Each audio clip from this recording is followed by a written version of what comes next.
আল্লামাল ইনসান মা লাম ইয়ালাম, আল্লাহ বলছেন আমি মানুষকে সেই জ্ঞান শিক্ষা দিয়েছি যা মানুষ জানতো না। মানে আমরা সৃষ্টিগতভাবে জ্ঞানী ছিলাম না, আল্লাহ পাক জ্ঞান শিক্ষা দিয়েছেন। কোন জ্ঞান শিক্ষা দিয়েছেন? যে জ্ঞান ফেরেশতাদেরও ছিল না। বলেন সুবহানাল্লাহ। আল্লাহ পাক জ্ঞান শিক্ষা দিয়ে ফেরেশতাদের সামনে নিয়ে গিয়ে বলছেন তোমরা এই নামগুলো বলো দেখি। ফেরেশতারা বলছেন লা ইলমা লানা ইল্লা মা আল্লামতানা, আল্লাহ আমাদের তো সেই জ্ঞান নাই, যা আপনি শিখিয়েছেন অতটুকুই জানি, এর বেশি জানি না। এবার আল্লাহ পাক বলছেন ইয়া আদম আম্বিহুম বিআসমাইহিম, আদম তুমি সব নাম বলে দাও দেখি।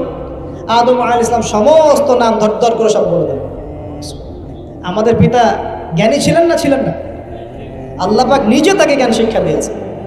আর আমরা বলছি মানুষ আস্তাগফিরুল্লাহ অন্য প্রাণী থেকে আসছে। সুবহানাল্লাহ, কত অদূরদর্শী মানুষেরা, কত সুদূর প্রসারী একটা কুফরি মতবাদ। এবার আল্লাহ পাক আদম আলাইহিস সালামকে বলছেন তুমি নাম বলে দাও, তিনি সব নাম বলে দিলেন। এবার গিয়ে আল্লাহ পাক ফেরেশতাদেরকে বলছেন এবার তোমরা একটা কাজ করো, ইয কুলনা লিল মালাইকাতি ইসজুদু লি আদম, তখন আল্লাহ পাক বলছেন যে আমি ফেরেশতাদেরকে বললাম তোমরা সবাই এখন আদমকে সিজদা করো। বলেন সুবহানাল্লাহ। কত সম্মান আমাদের পিতার। মহাবিশ্বে ফেরেশতাদের সামনে আল্লাহ পাক তাকে সিজদা করালেন ফেরেশতাদেরকে দিয়ে। ফাসাজাদু, সবাই সিজদা করলো, ইল্লা ইবলিস। কে সিজদা করলো না? ইবলিস। এখানে একটা বিষয় মনে রাখেন, আমাদের পিতাকে কিসের কারণে সম্মানিত করা হয়েছে? শারীরিক গঠন, চেহারা সৌন্দর্য, টাকা পয়সা, রিজিক, কোনটার কারণে? এইটাই মনে রাখবেন। মুসলিম উম্মাহ যদি আজকে সারা বিশ্বের নেতৃত্ব দিতে চায়, সবাইকে জ্ঞানী হতে হবে, জ্ঞানের বিপ্লব ঘটাতে হবে। বলেন সুবহানাল্লাহ, বলেন আমিন। এই জ্ঞানের বিপ্লব ঘটাতে পারলে ইনশাআল্লাহ মুসলিম উম্মাহ আবার সেই জায়গায় যাবে যেখান থেকে আমরা এসেছি। জ্ঞান ছাড়া আমরা কিচ্ছু করতে পারবো না। আর এই জ্ঞান মানে শুধু একমুখী শিক্ষা নয়, জেনারেল শিক্ষা, ইসলামিক শিক্ষা, এই দুইটাকে হারমোনিয়াসলি কম্বাইন্ড করতে হবে, করে এমন জ্ঞান অর্জন করতে হবে যে জ্ঞান দিয়ে বিশ্বকে আমরা চ্যালেঞ্জ করতে পারি। এটাই এই বিশ্বের সবচেয়ে বড় চ্যালেঞ্জ এখন, মুসলিমদের সবচেয়ে বড় চ্যালেঞ্জ এখন এটাই, ইসলামিক শিক্ষা এবং জেনারেল শিক্ষাকে একত্রিত করে এমন প্রজন্ম তৈরি করা যে প্রজন্ম আগামী দিনে উম্মাহকে নেতৃত্ব দেবে ইনশাআল্লাহ। এই একটা কাজ যদি কেউ করে যেতে পারে, আল্লাহ পাক তৌফিক দেখ, আমরা দোয়া করি আল্লাহ পাক এমন নেতা আমাদের উপরে নিয়ে আসুক যারা এরকম প্রজেক্ট লঞ্চ করতে পারে। বলেন আমিন। দোয়া করতে কোনো সমস্যা? অথবা যদি কেউ হাল না ধরে, আল্লাহ পাক যেন এমন কিছু মানুষ তৈরি করে দেন যারা এই জ্ঞানতাত্ত্বিক বিপ্লব নিয়ে কাজ করবে ইনশাআল্লাহ। এটা সবচেয়ে ইম্পর্টেন্ট কাজ এখন, না হলে আজকে থেকে 20-30 বছর পরে এই প্রজন্মকে আপনি আর খুঁজে পাবেন না। দেখবেন এমন প্রজন্ম চলে আসছে যারা বলবে আল্লাহর সাথে আমাদের কোনো সম্পর্ক নাই, নামাজ পড়বে না, রোজা রাখবে না, যাকাত দিবে না, আল্লাহকে চিনবে না।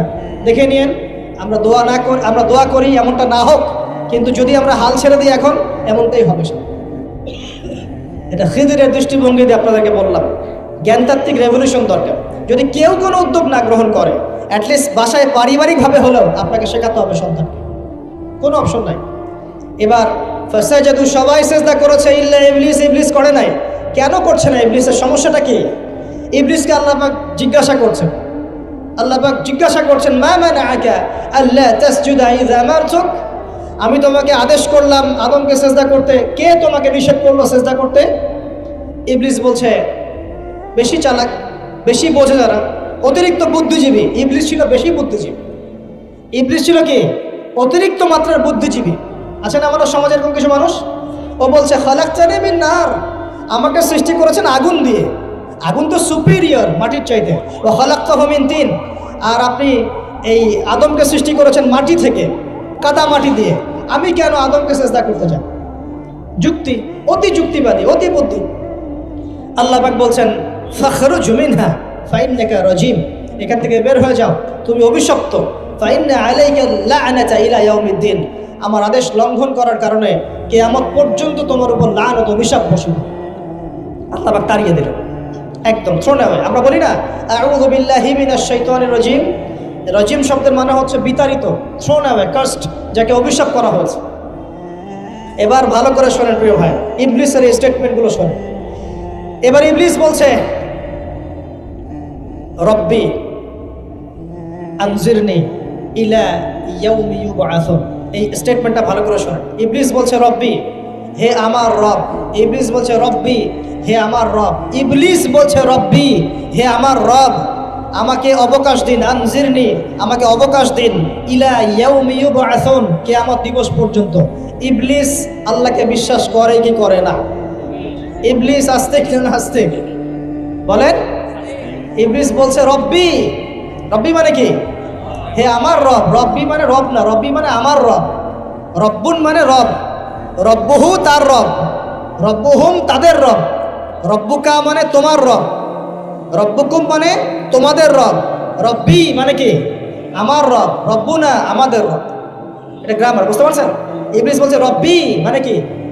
হে আমার রব, আনজিরনি আমাকে অবকাশ দিন, ইলা ইয়াউমি ইউবআসুন কিয়ামত দিবস পর্যন্ত। ইবলিস আস্তিক না নাস্তিক?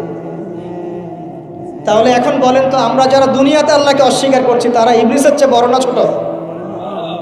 দলিল দিলাম তো, নাকি এমনি এমনি বললাম? আচ্ছা, আল্লাহ পাক বলছেন যাও, ফাইন্নাকা মিনাল মুনজারিন, তোমাকে অবকাশ দেয়া হলো। কারণ কিয়ামত পর্যন্ত সময় আল্লাহর কাছে খুব বেশি কিছু না, একদিনেরও কম, অল্প সময়, একটা সকাল একটা সন্ধ্যার মতো। ঠিক আছে, দিলাম, যাও। এবার ইবলিস চ্যালেঞ্জ করছে। এই চ্যালেঞ্জটা আমাদের সবাইকে মনে রাখতে হবে, সারা জীবন ইবলিসের এই স্টেটমেন্টটা মনে রাখতে হবে। সেটা কি? ইবলিস বলছে ফাবিমা আগওয়াইতানি, সূরা আরাফ পড়ে দেখবেন। ইবলিস বলছে ফাবিমা আগওয়াইতানি, আপনি যে আদমের কারণে আমাকে আজকে বের করে দিলেন জান্নাত থেকে, লাআকুদান্না লাহুম সিরাতাকাল মুস্তাকিম, আমি সেই আদমের সরল পথে ওত পেতে বসে থাকবো, চুপটি ঘাপটি মেরে বসে থাকবো, ঘাপটি মেরে ওর জন্য বসে থাকবো। আর সুম্মা লাতিয়ান্না মিন বাইনি আইদিহিম, আমি অবশ্যই তার সামন থেকে আসবো। সুম্মা লাতিয়ান্নাহুম মিন বাইনি আইদিহিম, আমি আদম সন্তানদের সামন থেকে আসবো, সামন থেকে মানে সরাসরি ওয়াসওয়াসা দিব। ওয়া মিন খালফিহিম, পেছন থেকে আসবো মানে পিছন থেকে ওয়াসওয়াসা দিব। ওয়া আন আইমানিহিম, ডান দিক থেকে ওয়াসওয়াসা দিব। ওয়া আন শামাইলিহিম, বাম দিক থেকে আসবো। ওয়া লা তাজিদু আকসারাহুম শাকিরিন, আপনি বেশিরভাগ আদম সন্তানকে শুকরগুজার পাবেন না। ইবলিস ঠিক বলেছে না ভুল বলেছে? বেশিরভাগ মানুষ নামাজ পড়ে না, বেশিরভাগ মানুষ সুদ খায় কি খায় না, বেশিরভাগ মেয়ে এখন বেপরদায় চলে কি চলে না, বেশিরভাগ মানুষ এখন অন্যায় করে কি করে না, বেশিরভাগ মানুষই আল্লাহ থেকে দূরে চলে। ইবলিস কিন্তু ঠিকই বলেছে, ঠিক বলে নাই? আচ্ছা, আল্লাহ পাক বলছেন ঠিক আছে যাও, তোমার চ্যালেঞ্জ তোমার জায়গায়, তবে আমার বান্দারা যদি সারা জীবনও অন্যায় করার পরে একবার, যদি খালি একটা বার মন থেকে তাওবাতুন নাসুহা মানে প্রকৃত তওবা করে, খালেস তওবা করে, আল্লাহর কাছে ফিরে আসে, বলে আস্তাগফিরুল্লাহ, আল্লাহ আমাকে মাফ করে দাও, রব্বিগফির ওয়ারহাম, আল্লাহ মাফ করো, ক্ষমা করো, আস্তাগফিরুল্লাহাল্লাযী লা ইলাহা ইল্লা হুয়াল হাইয়ুল কাইয়্যুম ওয়া আতুবু ইলাইহি, বা আমার কাছে একটা বার যদি মাফ চায়, ক্ষমা চায়, তার সারা জীবনের গুনাহ আমি মাফ করে দেব ইনশাআল্লাহ। আর কি চাই? যে বললাম না, আমাদেরকে ভালোবেসে আল্লাহ সৃষ্টি করেছে। এবার ইবলিস চলে গেল, আর আদম আলাইহিস সালামের পাঁজর থেকে আল্লাহ পাক সৃষ্টি করলেন হাওয়া আলাইহিস সালাম। বলে সুবহানাল্লাহ। কারণ সঙ্গিনী ছাড়া আমরা চলতে পারবো না, পারবো? যারা চিরকুমার সঙ্গে নাম লেখাচ্ছ, এগুলো থেকে বের হয়ে আসো। এখন চিরকুমার থাকার টেন্ডেন্সি মানুষের, চিরকুমার থাকতে হবে কেন? সঙ্গীর দরকার আছে কি নাই? আছে। একা একা লাগে, মানুষ একা একা চলতে পারে না। ইব্রাহিম আলাইহিস সালাম একা চলে আসছেন, তার সাথে সারা আলাইহিস সালাম ছিলেন। আমাদের নবীজি যখন একা, তার সাথে খাদিজা রাদিয়াল্লাহু আনহা ছিলেন। ঠিক আছে? ঠিক একইভাবে আদম আলাইহিস সালাম একা একা জান্নাতে, আল্লাহ পাক তার পাঁজর থেকে সৃষ্টি করলেন কাকে? হাওয়া আলাইহিস সালাম। বলে রাখি, হাওয়া আলাইহিস সালাম ছিলেন পৃথিবীর সবচেয়ে সুন্দরী নারীদের একজন। দুজন নারীকে সবচেয়ে সুন্দরী বলা হয়, কয়জন? একজন হাওয়া আলাইহিস সালাম, আর একজন ইব্রাহিম আলাইহিস সালামের স্ত্রী সারা আলাইহিস সালাম। মনে থাকবে? এখানে মনে রাখবেন, নিজে যদি পবিত্র থাকেন, নিজের চরিত্রকে পবিত্র রাখেন, ইনশাআল্লাহ আপনি সব দিক থেকে ভালো একজন মেয়ে পাবেন।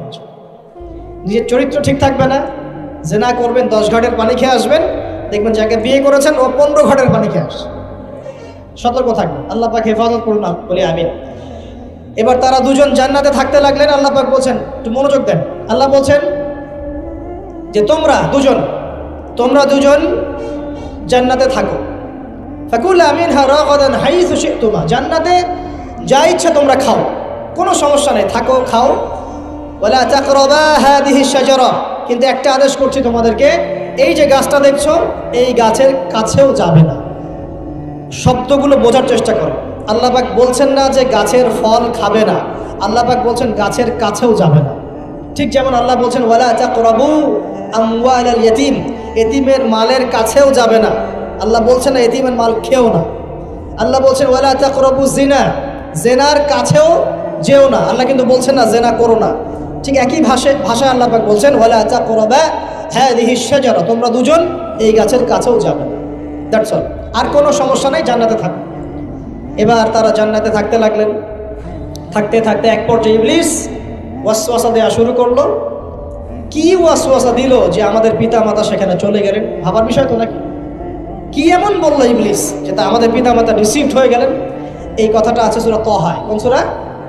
তাহা পড়ে দেখবেন। আল্লাহ পাক বলছেন ইবলিস আমাদের পিতাকে বোঝাচ্ছে, বলছে ইয়া আদম, হে আদম, হাল আদুল্লুকা, আমি কি তোমাকে জানিয়ে দিব, আমি কি তোমাকে জানিয়ে দিব, খবর দিব, আলা শাজারাতিল খুলদি ওয়া মুলকিন লা ইয়াবলা, এমন একটা গাছের কথা কি জানিয়ে দিব যেই গাছের কাছে গেলে বা তার ফল খেলে তুমি দুটো জিনিস পাবে, চিরস্থায়িত্ব পাবে, কোনোদিন মরবে না, আর বিশাল ক্ষমতার মালিক হবে। অন্য আয়াতে আসছে যে তোমরা ফেরেশতা হয়ে যাবে। এই দুটো কথা। তাহলে কি প্রলোভন দিল? চিরস্থায়িত্বের প্রলোভন এবং কি অমরত্বের প্রলোভন। অমরত্ব এবং ক্ষমতা। একটু মনোযোগ দেন। এই দুনিয়াতে যারা আল্লাহর পথ থেকে বিচ্যুত হয়ে গেছে বেশিরভাগ এই দুটো ক্ষমতার ফাঁদে, না হলে দুনিয়ার এই যে মোহ, অমরত্ব, দুনিয়ার জীবন নিয়ে পড়ে থাকা, এই দুনিয়ার প্রেমেই মানুষ নিজের পথ হারিয়ে ফেলেছে। এই দুটোই হয়েছে। এক পর্যায়ে পিতা মাতা চলে গেলেন, ফল খেয়ে ফেললেন। যদিও বা ফল খাওয়ার কথাটা কোরআনে নাই, কোরআনে আছে তারা গাছের কাছে চলে গেলেন। কি হলো গাছের কাছে যাওয়ার পরে? ফালাম্মা যাকাশ শাজারা, ফালাম্মা যাকাশ শাজারা, আল্লাহ পাক বলছেন যখন তারা গাছের কাছে চলে গেলেন। ভাই লক্ষ্য করেন, যখন তারা গাছের কাছে চলে গেলেন প্রথম যে ঘটনা ঘটলো, বাদাত লাহুমা সাওআতুহুমা, তাদের যে কাপড় ছিল জান্নাতের কাপড়, গায়ে কাপড়টা থাবাস করে খুলে পড়ল। এখানে যদি আপনার কাপড়টা খুলে যায় কেমন লাগবে? বা কেউ যদি জোর করে কাপড় আপনার খুলে ফেলে কেমন লাগবে? কেউ যদি 10 জন জোর করে ধরে আপনার কাপড় খুলে দেয় কেমন লাগবে? আপনি নিজের জীবনের চাইতে বেশি কাপড়টা ধরে রাখার দিকে মনোযোগী হবেন না? আমাদের পিতা মাতাকে শয়তান জান্নাতে ফেরেশতাদের সামনে নগ্ন করে দিল, কাপড় খুলে পড়ে গেল। তার মানে জান্নাতে আমাদের পিতা মাতাকে নগ্ন করেছে কে? ইবলিস। তাহলে দুনিয়াতে যারা এখন আমাদের গা থেকে কাপড় খুলতে চায়, বেপর্দায় চলতে চায়, পর্দাকে কুপ্রথা বলে, কুসংস্কার বলে, যারা বলে যে অশ্লীলতার বিপ্লব ঘটুক, পোশাকের কোনো বাধা ধরা নিয়ম না থাকুক, সবাই স্বাধীন, যারা নগ্নতা অশ্লীলতার প্রচার প্রসার চায়, যারা মুসলিমদের গা থেকে কাপড় খুলতে চায়, এরা তাহলে কার হয়ে কাজ করছে? যেই কাজ শয়তান করেছে জান্নাতে ওই কাজই তারা করছে এখন জমিন। কথা কি প্রমাণ করতে পারলাম? প্রথম দুর্ঘটনা কোনটা? প্রথম দুর্ঘটনা এটা নয় যে তারা আল্লাহর হুকুম আহকাম ত্যাগ করেছেন, আল্লাহকে অস্বীকার করেছেন, কুফরি করেছেন, শিরিক করেছেন, এগুলো হয়নি। প্রথমে সর্বপ্রথম দুর্ঘটনা হয়েছে গা থেকে কাপড় খুলে পড়ে গেছে, তাও জান্নাতে সবার সামনে। এবার আমাদের পিতামাতার কি অবস্থা চিন্তা করে, লজ্জাস্থান প্রকাশিত হয়ে গেছে। এবার তারা জান্নাতের গাছের পাতা ছিঁড়ে ছিঁড়ে ছিঁড়ে গা এই লজ্জাস্থান ঢাকা শুরু করলেন। এটা সূরা আরাফের মধ্যে আছে। এবার আল্লাহ পাক তাদেরকে বললেন আলাম আকুল লাকুমা, আমি কি তোমাদের দুজনকে বলি নাই, ইন্নাশ শাইতানা লাকুমা আদুউম মুবিন, শয়তান তোমাদের স্পষ্ট শত্রু, আমি কি তোমাদেরকে বলি নাই? এবার আমাদের পিতা মাতা দরদর করে চোখের পানি ফেলে দিয়ে আল্লাহকে বলছেন রব্বানা যালামনা আনফুসানা ওয়া ইল্লাম তাগফির লানা ওয়া তারহামনা লানাকুনান্না মিনাল খাসিরিন। এই দোয়া করার পর আল্লাহ পাক তাদেরকে মাফ করে দিলেন, বলে সুবহানাল্লাহ। কিন্তু জান্নাতে আর থাকা হলো না, জান্নাতে আর থাকা হলো না। আমরা অনেকে মনে করি এই ঘটনার কারণে হয়তো আল্লাহ পাক তাদেরকে নামিয়ে দিয়েছেন, এই কথাও ঠিক না। কেন ঠিক না? কারণ আল্লাহ পাক দুনিয়া সৃষ্টি করেছেন আগে, আর আল্লাহ আগেই মানুষ সৃষ্টি করার আগেই আল্লাহ পাক বলেছেন দুনিয়াতে আমার খলিফা পাঠাবো। তার মানে দুনিয়াতে যে আদম আলাইহিস সালামকে পাঠানো হবে এটা আগে থেকেই লেখা ছিল, এটা পরীক্ষা। এবার নামিয়ে দিচ্ছেন আল্লাহ পাক, কুল নাহবিতু মিনহা জামিআ, তোমরা সবাই এখন নেমে যাও। কে কে নেমে যাও? আদম, হাওয়া, ইবলিস সব নেমে যাও। কোথায় নেমে যাও? দুনিয়াতে নেমে যাও। ফাইম্মা ইয়াতিয়ান্নাকুম মিন্নি হুদান, দুনিয়াতে তোমাদের কাছে আমার পক্ষ থেকে হেদায়েত আসবে। কি আসবে? হেদায়েত মানে আল্লাহর কিতাব এবং নবী রাসূল আসবে। ফামান তাবিআ হুদায়া, যারা আমার হেদায়েতকে মেনে চলবে, ফালা খাউফুন আলাইহিম ওয়ালা হুম ইয়াহজানুন, তাদের কোনো টেনশন নাই, কোনো ভয় নাই। যে জান্নাত থেকে এসেছো ওখানেই ফিরে আসবে ইনশাআল্লাহ। কিন্তু ওয়াল্লাযীনা কাফারু ওয়া কাযযাবু বিআয়াতিনা, যারা আমার আয়াতকে মিথ্যা প্রতিপন্ন করবে, অস্বীকার করবে, ফাউলাইকা আসহাবুন নার, এরা হবে জাহান্নামের অধিবাসী। হুম ফিহা খালিদুন, তারা সেখানে ওই শয়তানের সাথে চিরস্থায়ী। এই দর্শনটা কি সহজ না কঠিন? দুনিয়াতে যাচ্ছ যাও, এই দুনিয়ার জীবন চিরস্থায়ী নয়, নির্দিষ্ট টাইম দেওয়া হয়েছে। এখানে মাতাউন ইলাহিন, এখানে নির্দিষ্ট সময়ের জন্য তোমাদেরকে রিজিক দেওয়া হবে, আবাসস্থল দেওয়া হবে, স্ত্রী সন্তান বাড়ি গাড়ি সব দেওয়া হবে, তবে এটা চিরস্থায়ী নয়। এখানে হেদায়েত আসবে, কোরআন সুন্নাহ আসবে, আল্লাহর ওহী আসবে, নবী রাসূল আসবেন। তোমরা যদি এই ওহী মেনে চলো, নবী রাসূলের আনুগত্য করো, আবার সেই জান্নাতে ফিরে আসবে ইনশাআল্লাহ, কোনো টেনশন নাই, কোনো ভয় নেই। কিন্তু যদি এই দুনিয়ার সংক্ষিপ্ত জীবনে শয়তানের তাবেদারি করা শুরু করো, তাহলে শয়তানের সাথেই পরকালে জাহান্নামে থাকতে হবে, জান্নাতে যাওয়া হবে। এই হলো পরীক্ষা। এবার আমরা দুনিয়াতে নেমে আসলাম, তার মানে আমরা এই দুনিয়ার বাসিন্দা ছিলাম না জান্নাত থেকে আসছি? দুইটা বিষয় একদম স্পষ্ট। আমাদের পিতা হচ্ছেন আদম আলাইহিস সালাম, যিনি বানর ছিলেন না মানুষ ছিলেন, এক। আর দুই নাম্বার, আমরা এই দুনিয়াতে বিবর্তনবাদের মধ্য দিয়ে আসি নাই, সরাসরি জান্নাত থেকে আসছি। আল্লাহ পাক আদম আলাইহিস সালামকে জান্নাত থেকে দুনিয়াতে পাঠিয়েছে, জান্নাত থেকে সরাসরি দুনিয়াতে পাঠিয়েছে। বরং কোরআন এর উল্টা কথা বলেছে। কি কথা? কোরআন সূরা বাকারায় বলছে একটা জাতি ছিল, তার নাম বনু ইসরাইল। কি নাম? এই বনু ইসরাইলের মধ্যে একটা দলকে আল্লাহ পাক বলেছিলেন শনিবারের দিনে মাছ ধরবে না। কি বলেছেন? শনিবারে, এই যে সাগর আছে আপনাদের মনে করেন, এই শনিবারে মাছ ধরবে না। তো বনু ইসরাইল বেশি চালাক, অতি চালাক, যারা ওই যে প্যালেস্টাইন দখল করে বসে আছে, ওরা দাবি করে আর কি, আসলে এরা সত্যিকারের বনু ইসরাইল নয়, এরা ইউরোপিয়ান জিউস, এরা কিন্তু সত্যিকারের বনু ইসরাইল নয়। এখন এরা অতি চালাক, মাছ ধরে নাই, কিন্তু মাছ ধরার বাদ দিয়ে রাখছে। মাছ আসে, বাদ দিয়ে রাখি, পরে ধরব। এই পাপের কারণে, এই সীমা লঙ্ঘন করার কারণে সূরা বাকারা এবং সূরা আরাফে আল্লাহ পাক বলেছেন ওই মানুষগুলোকে আল্লাহ পাক বানর বানিয়ে দিয়েছে। তাহলে মানুষ থেকে বানর হয়েছে এই দলিল কোরআনে আছে, পড়ে দেখেন। মানুষ থেকে যে বানর হয়েছে এই দলিল কোরআনে আছে, সূরা বাকারায় আছে, সূরা আরাফের মধ্যে আছে। শনিবারের সীমা লঙ্ঘন করার কারণে এই অপরাধ, এই পরিণতি আল্লাহ পাক কিছু মানুষকে দিয়েছে। তারা এখনো জীবিত আছে কিনা আমরা জানি না, ওদেরকে আল্লাহ পাক মেরে ফেলেছেন না বেঁচে আছে আমরা এগুলো জানি না, কারণ কোরআন এগুলো নিয়ে কথা বলে না। এতটুকু কোরআন বলেছে। তবে এখনো কিন্তু বহু বাইরের মানুষ আকৃতির প্রাণীকে আল্লাহ পাক ভেতর থেকে বানর বানিয়ে দিচ্ছেন না। এটা নিয়ে একটা কথা বলতে চাই, সেটা হলো কিয়ামতের আগে আগে আরো কিছু মানুষকে আল্লাহ পাক কিন্তু শূকর এবং বানরে পরিণত করবে। এই হাদিসটা কি জানেন? হাদিসটা শুনে রাখেন, এটা আখিরুজ জামান বা কিয়ামতের আলামত সংক্রান্ত হাদিসগুলোর মধ্যে পাবেন। আল্লাহর রাসূল সাল্লাল্লাহু আলাইহি ওয়াসাল্লাম বলেছেন কিয়ামতের আগে আগে আমার উম্মতের মধ্যে, ভালো করে শোনেন, কিয়ামতের আগে আগে আমার উম্মতের মধ্যে একদল মানুষ বের হবে যারা মদ পানকে হালাল মনে করবে। কাকে? মদ পান করাকে হালাল মনে করবে। যারা বাদ্যযন্ত্র, গায়িকা, নায়িকা এগুলো নিয়ে নর্তকী নাচাবে রাতের বেলা, এগুলোকে হালাল মনে করবে। যারা অশ্লীলতা, বেহায়াপনাকে জায়েজ করে নিবে, ঠিক আছে, এরকম কয়েকটা পাপের কথা বলে নবীজি বলছেন একদিন সকালবেলা আল্লাহ পাক তাদেরকে ঘৃণিত বানরে পরিণত করবে। এটা হবে সামনে, কখন কিভাবে হবে আল্লাহ ভালো জানে। এবার আমি কনসেপ্টে চলে আসি। এই যে পৃথিবীতে নেমে আসলাম, তাহলে আমরা কোত্থেকে আসছি ভাই? আমরা কি পৃথিবীর অধিবাসী ছিলাম? আমরা জান্নাতে ছিলাম, ওখান থেকে আল্লাহ পাক পাঠিয়েছে। এবার পৃথিবীতে এসে আদম আলাইহিস সালামের যুগে খুব একটা দুর্ঘটনা ঘটে নাই, একটা ঘটেছে। কয়টা? একটা। ভাই হাবিলের কুরবানি কবুল হয়, কাবিলের অন্তর্দাহ হয়, জ্বালা হয়। কেন হাবিলেরটা কবুল হবে, কাবিলের কেন হচ্ছে না? এই হিংসার বশবর্তী হয়ে কাবিল হাবিলকে হত্যা করে ফেলে। হত্যা করে লাশটা দাফন করার পদ্ধতিও তার জানা ছিল না। আল্লাহ কাককে পাঠালেন, কাককে দেখে সে শিখল। প্রথম দুর্ঘটনা হচ্ছে হাবিল কাবিলের দুর্ঘটনা। বলে রাখি, আজকেও নিজের ভাইয়ের বেশে বহু কাবিল মুসলিম সমাজের মধ্যে ঘুরে বেড়ায়। নিজের ভাইয়ের লেবাসে, পোশাকে, সুরতেই বহু কাবিল এখনও কিন্তু মুসলিম সমাজে ঘুরে বেড়ায়।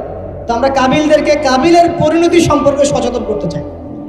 হাবিল বলেছিল তুমি যদি আমাকে মারতে আসো আমি তোমাকে মারার জন্য হাত বাড়াবো না। হাবিল জান্নাতে যাবে আর কাবিল জাহান্নামে যাবে। কেন কাবিল জাহান্নামে যাবে? নবীজি বলেছেন পৃথিবীর প্রথম হত্যাকাণ্ড সংগঠিত করেছে কাবিল। এই কারণে পৃথিবীতে যত খুন হবে সমস্ত খুনের পাপের একটা অংশ কাবিলের আমল নামায় যোগ করা হয়। বলে নাউজুবিল্লাহ। একটা কথা মনে রাখবেন, সদকায়ে জারিয়া যেমন আছে, গুনাহে জারিয়াও আছে। একটা মদের দোকান দিয়েছেন, যত মানুষ মদ খাচ্ছে সমস্ত গুনার একটা অংশ আপনার কাঁধে আসছে। সিনেমা হল করেছেন, মানুষ সারাদিন নেকড়া ছবি দেখে, নগ্ন ছবি দেখে। যত মানুষ এখানে পাপ করবে সমস্ত পাপের একটা অংশ আপনার কাঁধে যায়। আবার একটা মাদ্রাসা করেছেন, যত মানুষ এখানে দ্বীনি ইলম শিখবে এই নেকির একটা অংশ আপনি পাবেন। মরে গেলেও কবরে পাবেন। আল্লাহ পাক আমাদের সবাইকে সদকায়ে জারিয়া করার তৌফিক দেন, গুনাহে জারিয়া থেকে বাঁচিয়ে রাখুন। খুব খেয়াল রাখবেন, আল্লাহ পাক আমাদের হেফাজত করুন বলি আমি। এবার ওই যুগ শেষ, নূহ আলাইহিস সালামের যুগ। এই যুগে আল্লাহর একই সুন্নাত। নূহ আলাইহিস সালাম 950 বছর দাওয়াত দিলেন, 40টা বা 80টা পরিবার ইসলাম কবুল করেছে, বাকিরা করে। যারা করে নাই আল্লাহ পাক তাদেরকে ডুবিয়ে মারলেন, যারা করেছে আল্লাহ পাক উদ্ধার করলেন। সোজা কথা। আজকে সারা পৃথিবীতে যত মানুষ আমরা বেঁচে আছি না, আমরা কোনো না কোনোভাবে ওই 80 পরিবারের সদস্য। আমরা ভাই ভাই, আমরা ওই ফ্যামিলি, 80 ফ্যামিলির অন্তর্ভুক্ত। কীরকম করে? নূহ আলাইহিস সালামের 4 সন্তান ছিল। কয় সন্তান? এক সন্তানের নাম হচ্ছে হাম। কি নাম? হাম। হাম ছিল একটু কালো বর্ণের। হামকে দিয়ে আফ্রিকার কন্টিনেন্টে যত মানুষ দেখছেন ব্ল্যাক স্কিনের, কালো স্কিন, এরা সবাই হামের বংশধর। মজা না বিষয়টা? মানুষের অস্তিত্ব পৃথিবীতে, ইতিহাস, এগুলো খুব ইন্টারেস্টিং টপিক। ইতিহাস পড়তে থাকলে আপনি ডুবে যাবেন। কত কিছু বিশ্বে হয়েছে আর কত কিছু হবে সামনে, সুবহানাল্লাহ। তখন আপনার অস্তিত্ব জানান দিবে যে আমি কত ক্ষুদ্র, মহাবিশ্ব কত বড়, আল্লাহ কত বড়, কত সময় চলে গেছে আর আমি এই সময় কি করছি। এক ভাইয়ের নাম শাম। এই শামকে কেন্দ্র করে এই আরবের যে মানুষগুলো আছে, আরব, অ্যারাবিয়ান, এরা শামের বংশধর। আরেক ভাইয়ের নাম ইয়াফাস। কি নাম? ইয়াফাস। ইয়াফাসের বংশধর হচ্ছে পশ্চিমারা, মানে রোমক যারা, তারা। আরেক ভাইয়ের নাম ছিল কেনান। কি নাম? কেনান। ইমান নিয়ে আসে নাই, ওই যে প্লাবনে ডুবে মরে গেছে। মরে যাওয়ার পরে আদম আলাইহিস সালাম বলেছিল, আল্লাহ আমার পরিবারের অন্তর্ভুক্তকে মাফ করে দাও। আল্লাহ বলেছেন, লাইসা মিন আহলিক, সে তোমার পরিবারের কেউ না। নবীর সন্তান হয়েও, নবীর সন্তান হওয়ার পরেও ইমান না আনার কারণে সে জাহান্নামে গেছে। আর আমরা আর কি এমন মানুষ, অমুক আলেমের সন্তান, অমুক বক্তার সন্তান, হ্যাঁ, অমুক পীরের নবাবজাদা, অমুক তমুক, এইসব বড়াই করে লাভ নেই। আমল, আকীদা, ঈমান যদি ঠিক না থাকে, আমাদের বংশ পরিচয় আমাদেরকে বাঁচাতে পারে, আমাদের দেশ, জাতীয়তাবাদ, বর্ণ বাঁচাতে পারে। যার যার কবরে তাকে তাকে চোখ হবে। নিজের আমল নিয়ে ফিকির করে, নিজের কবর নিয়ে ফিকির করে, অন্যের দিকে চোখ দেওয়া বন্ধ করেন, আগে নিজের কবর ফিকির করেন। আল্লাহ পাক সবাইকে তৌফিক এনায়েত করুন। যারা বুদ্ধিমান তারা নিজেকে নিয়ে ব্যস্ত থাকে, যারা অহংকারী, উদ্ধত, এরা মানুষের পিছনে করে থাকে। আল্লাহ পাক আমাদের সবাইকে নিজের চেহারা আয়নায় দেখার তৌফিক দান। হ্যাঁ প্রিয় ভাইরা, নূহ আলাইহিস সালামের যুগ চলে গেল, 950 বছর দাওয়াত দেওয়ার পরে এই পরিণতি হয়েছে। এরপরে আসছে ইব্রাহিম আলাইহিস সালামের সময়। আল্লাহ পাক তাকে উদ্ধার করেছেন, অগ্নি পরীক্ষা থেকে বাঁচিয়েছেন, নমরুদকে আল্লাহ পাক ধ্বংস করেছেন। আল্লাহ পাক এরপরে এনেছেন আদ জাতি। আদ জাতির হুদ আলাইহিস সালাম এবং তার অনুসারীদেরকে আল্লাহ পাক বাঁচিয়েছেন, বাকিদেরকে ধ্বংস করে দিয়েছেন ঝড় দিয়ে, বায়ু প্রবাহ দিয়ে। সামুদ জাতি এসেছে, সামুদ জাতিকে আল্লাহ পাক ধ্বংস করেছেন বজ্রপাত দিয়ে, বিদ্যুৎ দিয়ে।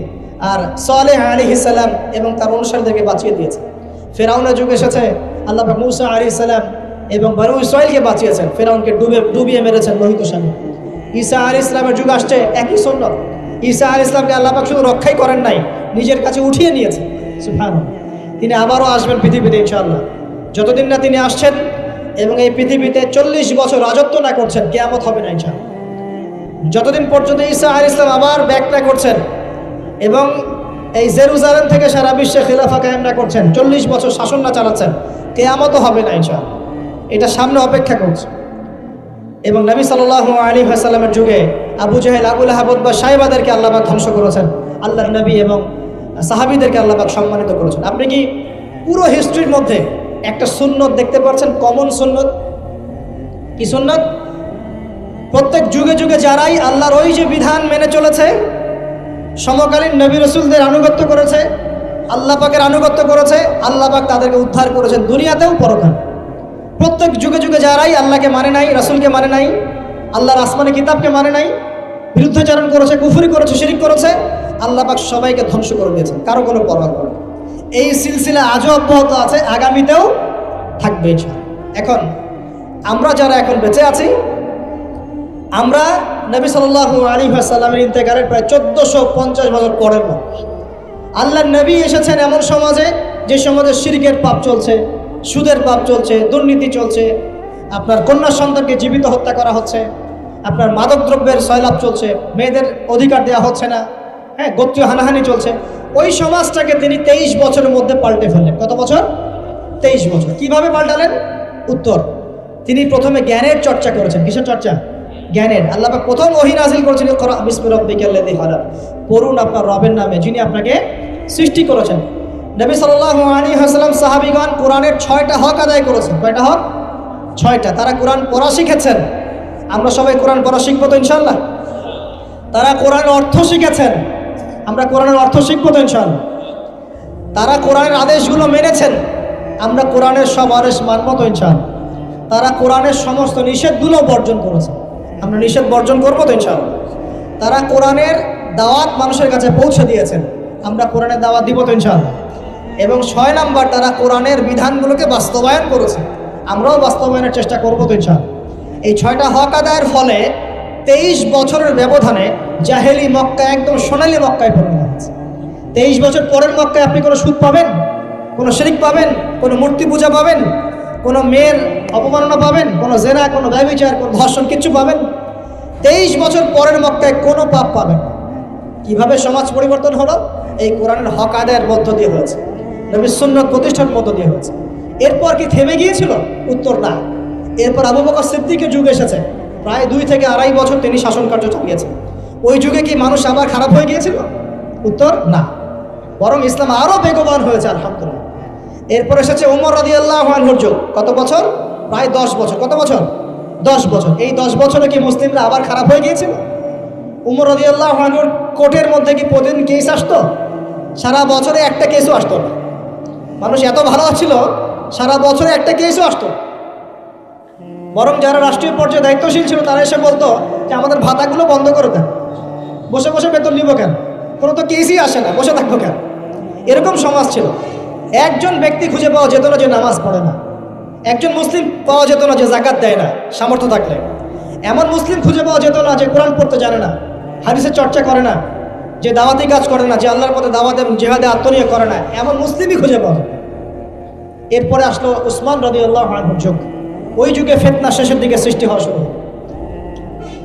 কোন বিষয়কে কেন্দ্র করে? কোরআন সংকলনকে কেন্দ্র করে ফিতনা সৃষ্টি হলো। আতাতায়ীদের, বিদ্রোহীদের হাতে উসমান রাদিয়াল্লাহু আনহুকে নির্মমভাবে শাহাদাত বরণ করতে হয়েছে।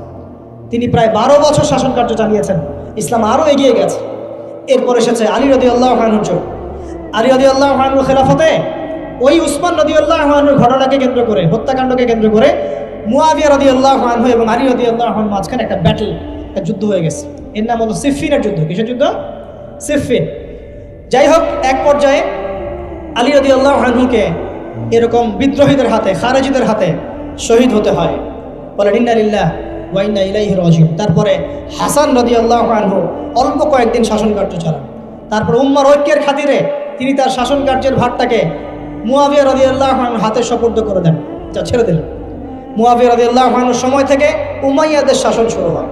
উমাইয়ারা শাসন করেছে প্রায় 132 হিজরি পর্যন্ত। কত হিজরি? 132 হিজরি পর্যন্ত, প্রায় 92 ইয়ার্স, 90-92 বছর তারা শাসন করেছে। এই সময় ইসলাম আরও এগিয়ে গেছে, পিছিয়ে যায় নাই। ফিতনা এসেছে, দমন করা হয়েছে। মুসলিমরা বীর দর্পে বিশ্বের বুকে শাসন কার্য চালিয়েছে। এরপর এসেছে আব্বাসীয়দের খেলাফত। জাব নদীর যুদ্ধে উমাইয়াদের পরাজয়ের পরে আব্বাসীয়রা ক্ষমতায় আসে। তারাও ইসলামকে এগিয়ে নেওয়ার চেষ্টা করছিল, ইসলাম এগিয়ে যাচ্ছিল, জ্ঞান বিজ্ঞানের প্রসার হচ্ছিল। আলহামদুলিল্লাহ, ইসলাম পিছিয়ে যায় নাই, মুসলিমরা পিছিয়ে যায় নাই। সারা বিশ্বে দাপটের সাথে আমরা চলেছি। তারপর আস্তে আস্তে ওই আব্বাসীয়দের পতন শুরু হলো। কাদের হাতে? এই তাতারিদের হাতে, মঙ্গোলিয়ানদের। মাত্র 40 দিনের ব্যবধানে পুরো বাগদাদের মধ্যে প্রায় 20 থেকে 25 লক্ষ মানুষকে হত্যা করা হয়েছে। বাইতুল হিকমা ধ্বংস করে দেওয়া হয়েছে, লাইব্রেরি ধ্বংস করে দেওয়া হয়েছে, বইপত্রকে নদীতে ফেলে দেওয়া হয়েছে। তারা ছিল উগ্র জাতি। মঙ্গোলিয়ানদের নাম শোনে নাই? হালাকু খান নাম শুনেছেন? চেঙ্গিস খান, হালাকু খান নাম শোনে নাই?